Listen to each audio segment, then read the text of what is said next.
Okay, Chapter 1, Dog Tucker.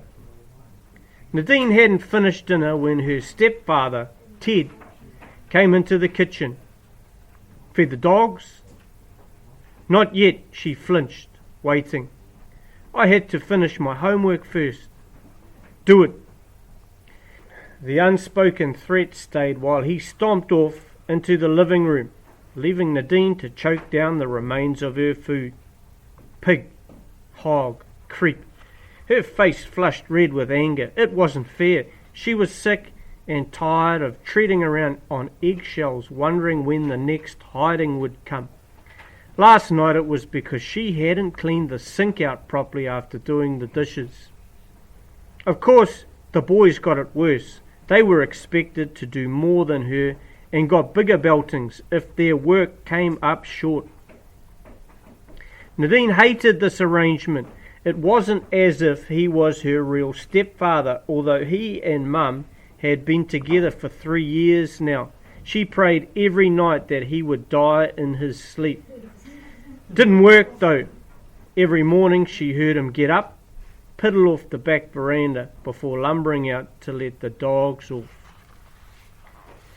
Scraping the rest of her cold meal into the pig's bucket, Nadine took a deep breath and headed out the door, collecting the dog biscuits as she went.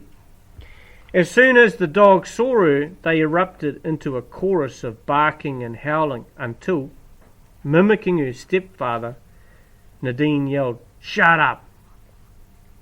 This silenced them momentarily, but by the time she was near their runs, they were jumping about, growling and whimpering, the stench of their waste making Nadine's stomach heave. Okay, settle down, I'm coming, there you go.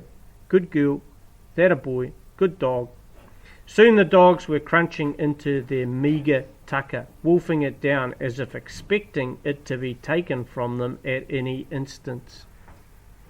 Too quickly it was all gone, and the 4 dogs looked expectantly at her, hoping for more, if not food, than a kind word or caress they knew only came from this strange girl with the long dark hair. Nadine knew her stepfather disapproved of giving working dogs affection. He said it spoiled them, made them too soft to work, wrecked their concentration. Around the district he was known for shooting dogs who disobeyed him, and as Nadine had come to care for these poor creatures, the last thing she wanted was their blood on her hands. Next, it was to Hawkeye, her dog, her buddy, seemingly the only one in the world who loved her completely, who made no demands on her, and gave her small trickles of joy she sometimes felt. Hawkeye, her pal. As it was after dinner, Nadine was forbidden to let him off, so she sat beside him, watching him eat, stroking his shiny black coat. The ticks were less ferocious now that all the dogs had been thrown into the sheep-dip pond, but Nadine searched for them anyway, hating the blood-sucking insects that clung to living creatures, drawing their life from them, getting bloated and fat. Yuck, they were disgusting. "Nadine, get in here." It was him. Unless she wanted a sore backside, she better get home quick smart. "Gotta go, boy. See you tomorrow. We'll go looking for rabbits, I promise." She hugged the dog, who responded by licking her face. "If you don't get your ass inside now, you'll have no skin on it by the time I'm finished with you." His voice echoed around the valley. Lucky they had no neighbours, or someone would be calling welfare. "I'm coming," she cried into the dusk, close to tears. Breathlessly she ran up the front porch and into the laundry to scrub her hands clean.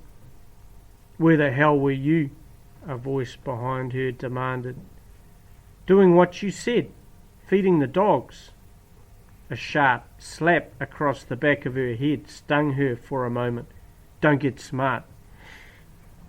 Nadine had learnt early on it was useless to fight this man, so she tried to sound as contrite as she could. "I'm sorry, Uncle Ted. I was giving them all clean water." Abruptly, Ted's tone changed. "Good. Now, finish up in here. It's bedtime." Relieved, Nadine dried her hands and slid past her stepfather and went quickly into the house. In contrast to the coldness hanging outside, the living room or living area was warm and welcoming. Her mother was sitting by the fire, mending the work socks and watching the news. Her brothers were already in their bedroom. Nadine heard them talking. It was one of the rules. They had to be in their beds before the news finished. It was a dumb rule. They weren't even allowed to read. Nadine kissed her mother's dry cheek. "Night, Ma," she whispered. Her mother smiled weakly, catching Nadine's eye. "Night, love. Sleep well." Nadine smiled a little too. It was their private joke. The children called her Ma. Had done for the last few years, ever since Ted came. Before, they had always called her Marion, her first name. But Ted disapproved, said it was disrespectful. So, to compensate, they called her Ma. It kept him happy and helped them to remember other times. In her room, Nadine shivered. She undressed quickly and kept her socks on. She lay her head down on the cold pillow and watched the room darken as night came. In another life, she would be sitting up with Marion or playing card games with her brothers. But not now, not anymore. This was her new life, and she was stuck with it.